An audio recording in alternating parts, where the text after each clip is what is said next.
welcome back to the Anti-Book Club book club.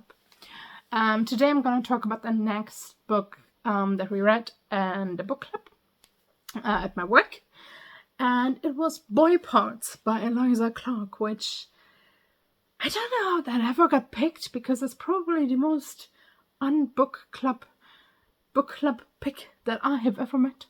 But it was quite prominent at the time. It was a debut novel by Eliza Clark.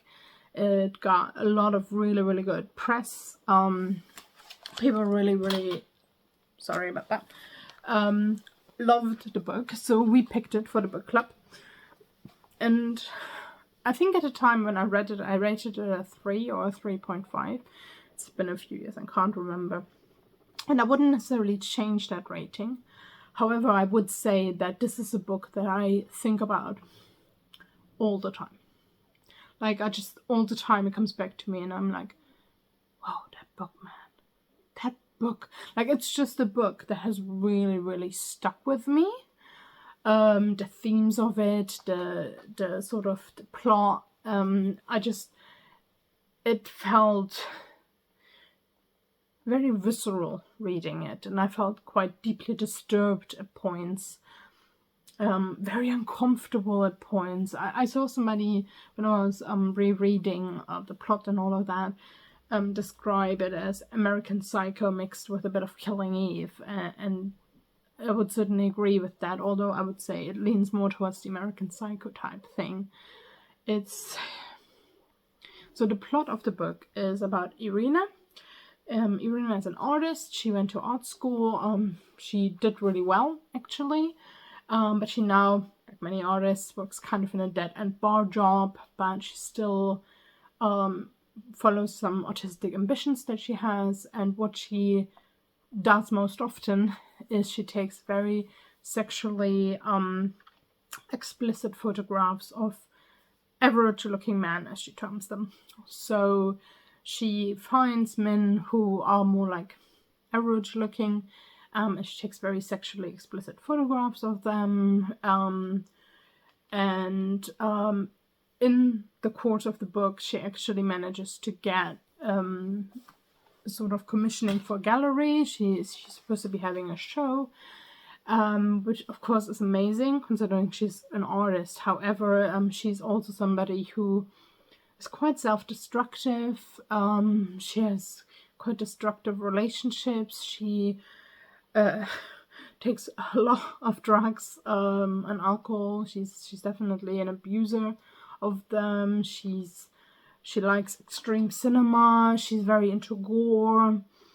And just getting this show kind of spirals her into this like self-damaging cycle. And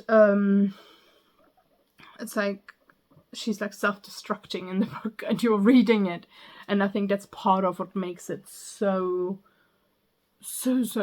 uncomfortable to read. And you're a little bit like, you feel a little bit voyeuristic, and you feel a little bit, it's just uncomfortable. And her interactions with other people, she's not a nice person at all. I'm just gonna say that out loud.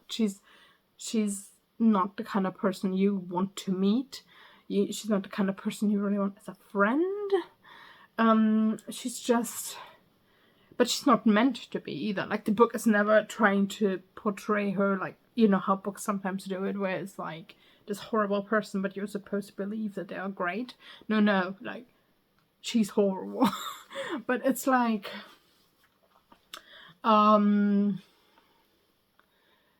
yeah, it's I find this book so difficult. So part of me is like, should I have given it more?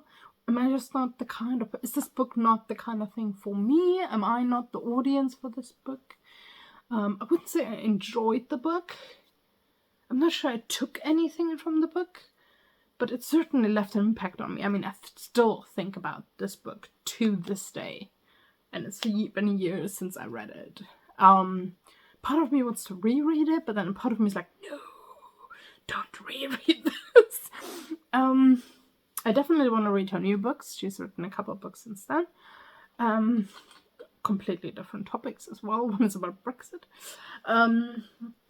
But it's... I can't really say I'd recommend you read it, but it's certainly like, I couldn't tell you don't read it either. It's a horrible... It's not. It is exactly what it is. And it's good at what it does, I suppose. You're certainly not gonna feel great reading the book. But it's great. It's certainly a book that will stick with you, and it will make you feel things. And yeah, it was an incredibly,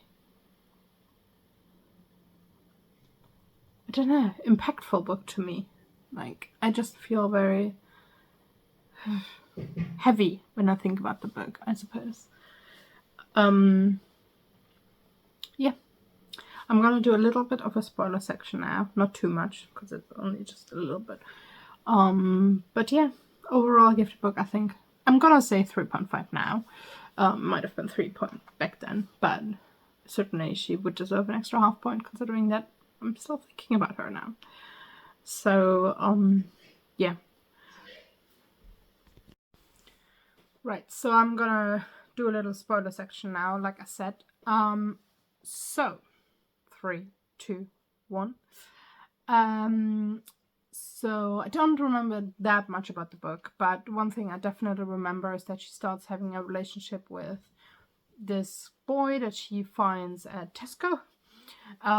He works at Tesco, and she starts scouting him for some photography work, and then kind of starts having a relationship with him, but it's a very abusive relationship in many ways. I believe at one point she either chokes him or has him choke her.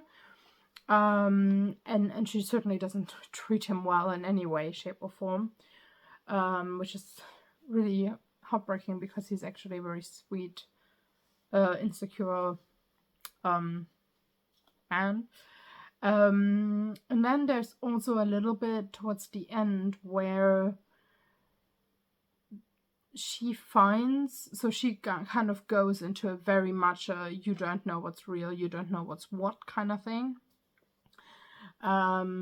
which is due to her drug use, and she might have some mental health issues as well. And there is a moment where she finds what seems to be murdered photography of murdered people, and you never quite know if she murdered them or if it was all fake. And then there's the ending is very ambivalent. We were discussing the ending a lot in our book club and what it means, and many people have different perspectives on it.